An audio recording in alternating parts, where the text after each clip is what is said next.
Hello, everybody. So Philadelphia finally did what many other cities and states could not do. They passed a beverage tax, often called the soda tax, but there's lots of things that are taxed. Sweetened beverages and unsweetened beverages in Philadelphia. No, sugar-sweetened beverages and artificially sweetened beverages. And artificially If sweetened it's naturally beverages. sweetened, it's not taxed, or if it's milk, it's not taxed. So But a wide range of beverages have been taxed. And the way that Philadelphia did it was not to talk about public health, because there were other things they needed to do and needed to get done. So, Mayor Kenney, can you say why, as a city council member, you were against it twice and then you were for it? well, the first two times I was against it, there was really no identifiable projects or programs that was going to pay, this money's going to use to pay for. The problem that we faced when I got into office in 2016 in January was that the state legislature refuses to fund education. So we have this kind of education gap, which creates this poverty crisis in our city because our kids aren't educated and they can't get prepared for the jobs that are available there. So we have to start with pre-K, which is what New York City did, and I think there's 40,000 pre-K seats. We're starting with 2,000 in January. So the beverage tax revenue will pay for the pre-K seats up to $6,500 the first 4 years. 25 community schools, which I know many people know, bringing services to the school base, dental, health, social services, other type nutritional services to the school base. Plus we have a large recreation, parks, and library departments that have facilities that have not been improved or renovated in sometimes 60, 70, 80 years. So we're going to use those dollars, $90 million of that revenue, to do those kinds of services. And people understood what we were going to do with the money, so they were supportive and encouraged their council members to vote for the beverage tax. And you had to get 9 of 17 city council members, not an entire vote, which has been the tripping point. We'll be talking about Oakland and the difficulty of getting a majority vote. But could you also explain the theory of taxing distributors and not customers? That's an excise versus a sales tax. I think that's not very understood. This is not a sales tax. This is a tax at the distribution level, and they can decide to pass that tax on to their consumers or not. So it's their business model which will determine what the consumer pays at the point of sale.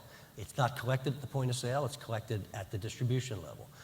And so this is not in any way a sales tax, because we could not impose a sales tax. Only the state could do that. This is a tax on distributors. Before it leaves the plant, they will identify to us what they're sending out as required under law, and we will give them an invoice and they will pay it. And yet Big Soda, which spent $10 million to lobby against it, 10.6. to your 2.6, 1.6 of which was funded by Mayor Bloomberg, they are now suing you, saying you still didn't have the right to levy this tax. What will you say to that? They're wrong, and we will fight them in court, and we're preparing. I mean, and they are coming at it like, double-barreled as they did with the campaign to stop it in the first place. And they've hired up every big law firm and every lobbyist. And I mean, they're Big Soda, like Big Pharma, like Big Tobacco. They got a lot of money and they want to keep it. What we're asking for is a little piece of it, based on the fact that they've been advertising and selling to poor people in our city and other cities for their whole existence. They argue that it was a grocery tax, is what they're doing in Oakland and California. It's not a grocery tax. It's a tax on distribution or distributors, and they can choose to pass it on or not pass it on, and we can all go on our merry way, and we'll have $2 million to pay for programs that we need in the city. Why was it a losing proposition twice in Philadelphia when it was phrased in terms of public health? I think people, look, it's just human nature, and especially Philadelphians and Northeasterners. They don't want to be told what to smoke, drink, or eat, and they recoil at that, and we figured, why go that route again? We needed the money for specific things, because the legislature won't provide their constitutional requirements in providing revenue to educate our kids. So we're not going to just wring our hands and walk away from it. We figured out a way to get the money we need to provide our kids the services and educational opportunities they need to succeed. Can we go? Thank you very much. We're going to talk about Oakland, which is daring to say, or is saying, public health. And I remember that when San Francisco in 2014 tried to link the tax gains to specific programs, saying we don't want it to go into the general funds, we don't want it to be just for bridge repairs and whatever the city wants it to. This is directly going to improve public health. It lost, partly because it was a barrier of 2/3, is it? They had to get a 2/3 vote when it was pegged, the money was pegged to certain uses. You didn't have that impediment with the city council, Right. but cities do. So Oakland, you are talking about it in terms of what you're going to do with it and public health, right? Yeah, and I know people want to hear like kind of campaign strategy. Obviously, that's going to be driven by your polling numbers. But 2 years ago, we had a great controlled experiment. San Francisco did a tax, and they said we're going to use this money for specific purposes, and that's why under California law, they needed to get a 2/3 vote. And voters tend to like that. They're like, if I'm going to reach into my pocket and pay you more taxes, I want to know what you're going to do with it, because I don't necessarily trust you on your own government. And that won in Philadelphia.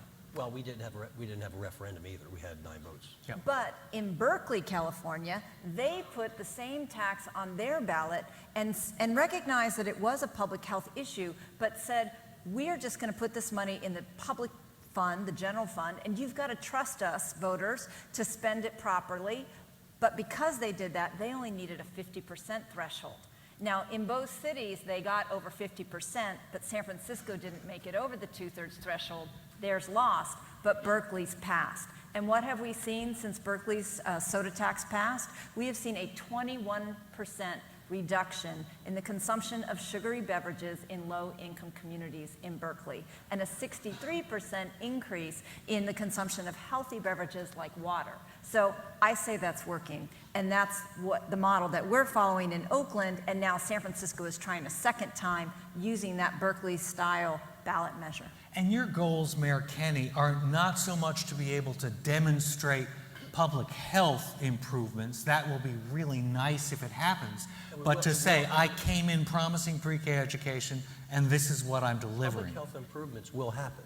People will drink less sweetened beverages. It's going to be natural because some amount of the price is going to be passed on to the consumer, some amount. I doubt that zero is going to be passed on, so there'll be a reduction. I think people generally are reducing their sugary drink intake anyway. But remember, having pre-K, having community schools, and having great parks and recreation centers improves public health because you have more educated kids, you have more medical and other health services being delivered to the school base, and you have facilities that people can recreate in to make them healthier. So I think overall there's an ancillary direct benefit to health by having these programs in place. And forward thinking in public health now is about the entire community and recreation facilities and safe streets and lots of things you don't ordinarily think about when you're just talking about what people put into their mouths. So that's what you're aiming to be able to demonstrate after this tax passes. Can you talk something about, were you dressed up as a nanny? Because you were saying, because the soda industry did spend a lot of money, and I imagine that you were personally attacked also. Yeah, I mean, I saw more negative ads against me during the soda war than I did in the mayor's race. I mean, every morning I'd get up to put my pants on and it'd be like, Jim Kenney wants to tax your groceries. And I'm like, no, I don't. I just want to tax sweetened beverages. They were relentless, and they sent everybody. I mean, I had friends of mine who were former elected officials that called me up and whispering on the phone. They called me to be a lobbyist. Do you mind? I went, no, take their money and build less money on television if you take it and put it in your pocket. So, I mean, they did everything they possibly could do, but I knew in the end we had a legion of unpaid lobbyists. Pre-K moms, you don't want to mess with them. Pre-K dads, they're second. Parks and Rec advocates, people who are advocating for community schools, people are advocating for pre-K. I mean, we had the grassroots that we needed to kind of push council members who were on the fence to our side and embolden or prop up council members that we had already on our side. And we wound up with, out of 17 members, it was a 13 to 4 vote. And was that dramatic for you? Did you have to spend a lot of late night phone calls to city council members to get them to come around? We did our work. Look, I was in council for almost 24 years. I was an at-large member, so I represented the whole city, but district council members have rec centers in their districts. They have schools. They would like to see community schools. They have pre-K deserts. They have crime and poverty that they want to see improved, and the best way you improve crime and poverty and crime, is through education. What was the theory behind adding artificially sweetened beverages? Well, it's not something we asked for 3 cents an ounce on sweetened beverages, and we wound up with 1.5 cents on sweetened and 1.5 cents on non-sweetened. There were members of council who believed that people in low-income neighborhoods were going to bear the biggest burden of the tax, so we went with the unsweetened too. I guess the aspartame is probably at some point in time just as bad for you as the sugar, so you know, I just needed the revenue. I needed $90 million. And you're going to spend it on pre-K, but also a number of other programs. Pre-K community schools and then the Parks, Recs, and Library rebuild. And what is Oakland going to spend it on? So again, we cannot legally bind ourselves to spend it on anything in particular, but the measure does require that we establish a community health board, and that board has to have representatives from the communities that are most impacted by the health impacts of sugary beverages, and that is type 2 diabetes, which is at epidemic levels, childhood obesity. Right now, 37% of my kids are obese. That is a health crisis, as well as tooth decay, heart disease. So that board is created if this passes, and they do have to at least recommend programs that this money could be spent on to improve health outcomes and to increase the awareness. And I'm glad that our campaign, just in and of itself, even if it doesn't pass, is creating awareness that sugar-sweetened beverages are the single largest contributor to these health problems. And there is something unique about liquid sugar that particularly exacerbates type 2 diabetes. And it's really important that the public knows that. And then one other thing that I think is kind of fun about Oakland's campaign, we're actually using the fact that the beverage companies are putting so much money into we're using that as part of our campaign message. The slogan in Oakland is Oakland versus Big Soda. That is actually the campaign slogan. And so we're creating awareness that don't believe all the money that the other side is putting into this. That should, in and of itself, offend you. But it got very messy in New York City. I mean, really messy. Mayor Bloomberg dressed up as a nanny, but it wasn't just that. It was I wasn't doing that. African-American communities saying you are unfairly singling us out and you are removing consumer choice. And this is specifically targeting our community, and it is wrong. And that was a winning argument. And African-American representative organizations withdrew their support. You're also facing an enormous spend on the part of Big Soda. Did you say it was $20 million? Big Soda's 10.6? Yeah, Big Soda's spending about $20 million because that's on San Francisco and Oakland combined. Our campaign budget is about $150,000. San Francisco's is about $250,000. Now, that doesn't include an independent expenditure by Bloomberg. Thank you. But that happened in Richmond, and it went down to defeat, even though Richmond tried to pit it as a campaign of little guy against the big guy, but they lost. So what makes you think you're going to succeed? Well, soda is definitely targeting our communities of color, and we're trying to counter that with the fact that overall, 40% of our kids are at risk of type 2 diabetes, but when you're talking about African American and Latino kids, it's nearly 50%. These are the communities that are actually having the most harm, and we are seeing soda companies market directly to these communities, bypassing parents, marketing directly to teens and youth so that they can, this stuff, it's the new cigarette. Sugary beverages are the new cigarette. But these aren't always winning arguments, especially when people see their freedom of choice being removed. So how are you able to try to overcome that? All I can say is right now we have a 16-point lead in the polls. Well, that is Something's really working. surprising and good news. And presumably it's part of the momentum of Berkeley. And it's really going to help Berkeley because the vendors in Berkeley were saying everybody's going to go over to Oakland and buy their soda cheap. So now they won't be able to in Oakland, right? But don't underestimate what one city can do. I just opened my paper today, or online, and there's a big headline that says, Coke and Pepsi ditching ditching sugar. Now, when you read a little more carefully, they're not totally ditching it. But obviously, they are responding to the actions of cities like Philadelphia, like Oakland. I mean, the minimum wage campaign in California started out city by city by city, and then the state legislature had to adopt a new minimum wage for the whole state. Cities can win. We can change the world. That's why we're here at Bloomberg. Okay. Well, that's why she got elected mayor. This is also what New York City did with trans fats, what Mayor Bloomberg is doing with cigarettes, and Mayor Kenney, you were talking about some kind of innovative cigarette plans. I don't know if you're willing to discuss innovative. them. We have Tom Farley, who used to be the health commissioner in New York. He's now our health commissioner, and he was, I'd be honest with you, he was not happy with our lack of public health argument on the beverage tax. So we sigged him on cigarettes. So he's, we have a new set of regulations that will eliminate the cigarette vending license for any company that either goes out of that sells their store or even transfers their store to their kids. They will not be allowed to sell cigarettes any longer. So we're going to try to eliminate the opportunities to buy cigarettes. Plus, we're going to, if you sold underage, I don't hold me to this, but I think it's 3 times in a year, your license is eliminated and you can't get it back at all. And were you mentioning anything about physical proximity to schools? Yes, physical proximity to schools, 500. You can't reestablish. You can't sell your store to somebody else within a school zone. And we've limited the amount of advertising on the windows and other things that they can do. So he's happy that we passed the beverage tax. He's happier that he's going after cigarettes with a vengeance. So we'll get both places that we need to be.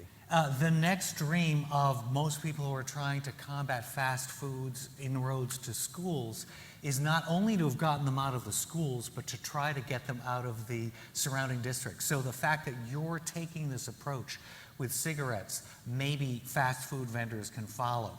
Yeah, fast food. I mean, look, obviously fast food is problematic for you, but it's such an identifiable part of McDonald's and all that. But cigarettes are, everybody knows cigarettes kill you.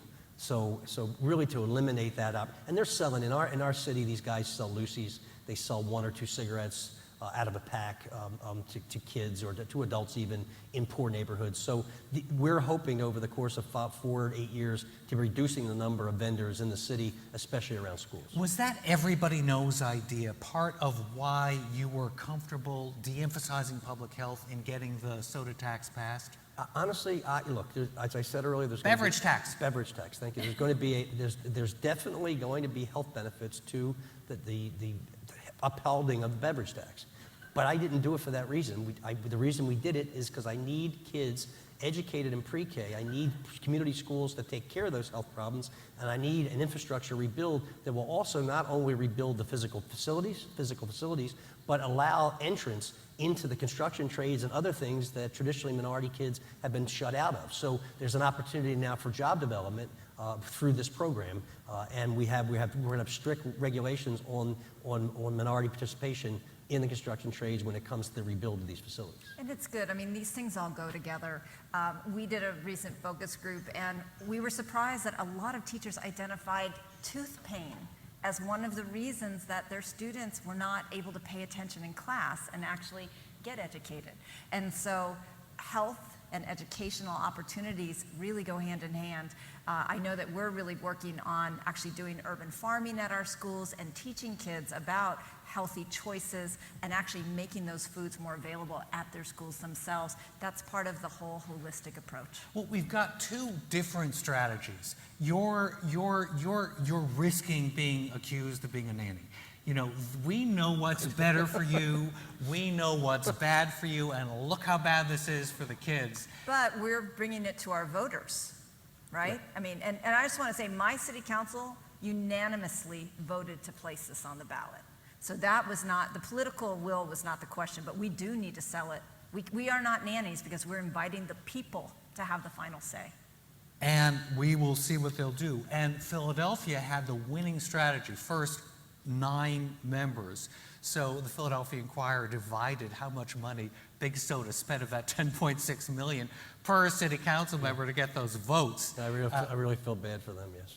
Yeah, well, okay. Really sad they spent all that money. That's up to you. But some of your Got less friends, to spend in Oakland. some of your friends who were lobbyists got Well, it. they did okay. I Right, was so, happy- I so, was happy so for they them. did okay. But you managed to circumvent the whole nanny state argument. Grassroots support. That's it. Moms, dads, clergy, unions. That's how we did it. So we have two strategies, one of which won, one of which we're looking to and hope wins. will win. And thank you both for coming, and Great, thank you all. Thanks. Thank you.